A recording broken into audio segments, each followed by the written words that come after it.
Welcome back to My Hidden Agenda. This is Dana.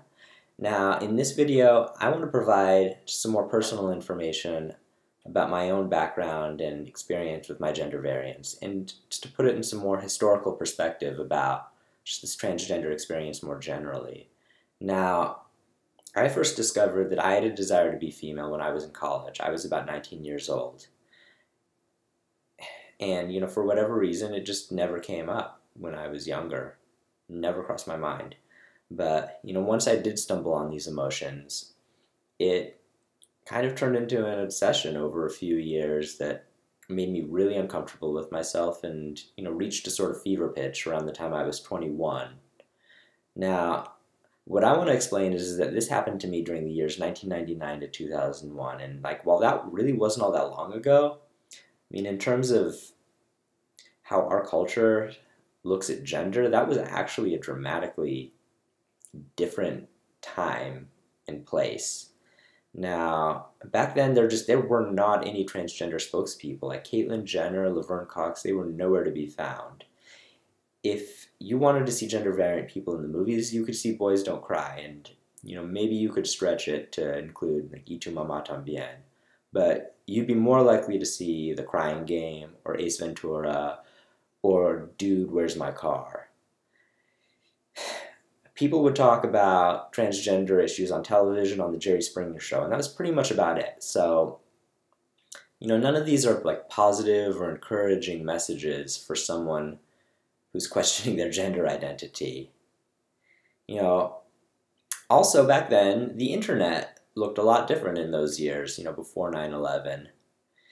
Today you can see all sorts of people talking about their experiences transitioning and being transgender, and videos and blogs, but in 1999 Google barely existed, and YouTube was years away from being formed.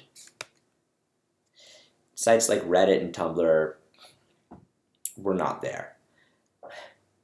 Now, that isn't to say that there wasn't a trans presence on the internet back then, because there was. I managed to find a lot of personal websites, and even some more formal ones like TG Forum that were, interesting and very informative. What I didn't find in all of these places were people who I could identify with, who were describing experiences similar to the ones I was going through, and people who I felt like I would want to be like. The average person who would make a website back then about their gender variance was someone who appeared a lot older than I was, and that immediately just made me feel disconnected, like they weren't my peer and they weren't really someone I'd want to be friends with.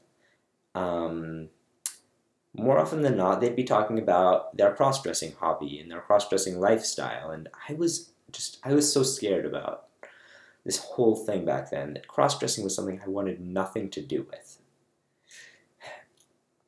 The other places on the internet where people were talking about transgender issues were frankly pornography and erotic literature, and I'll be honest, that was my pathway to discovering this about myself.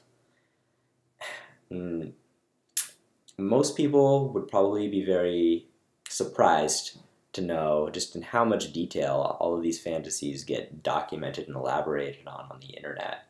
Like back then, it was on sites like ASSTR.org and Fiction Mania.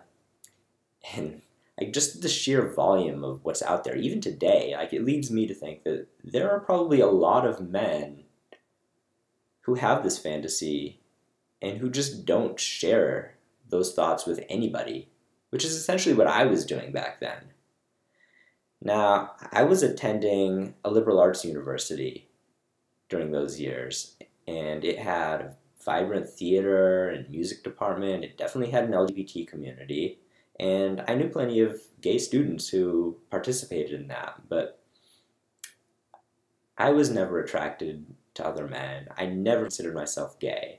If I felt out of place with my straight friends, it was pretty obvious that I had very little in common with the people who were a part of the LGBT community. So I just never felt like that community really had anything to offer me for what I was going through at the time.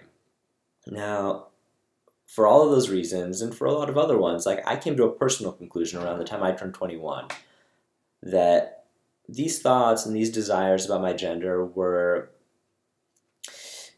they were okay. They were clearly a part of who I am, but it just was not going to benefit me to act on them. If I could be at peace with myself, then I didn't have to torment myself with thinking about my gender. I didn't need to change anything about my life because there was nothing to fix. And I definitely didn't need to share any of these thoughts with anybody because I honestly was able to get to a place where I just wasn't thinking about it that much. And I was okay with that for a very long time. Like, more than anything else, like, I just felt a huge sense of relief coming to that conclusion. Now, obviously today, my relationship with my gender has changed dramatically, but, over the last 15 years, like, our culture has made some dramatic shifts in how it treats gender variance too. So I'm going to keep on talking about a lot of that in my future videos. But thanks for watching.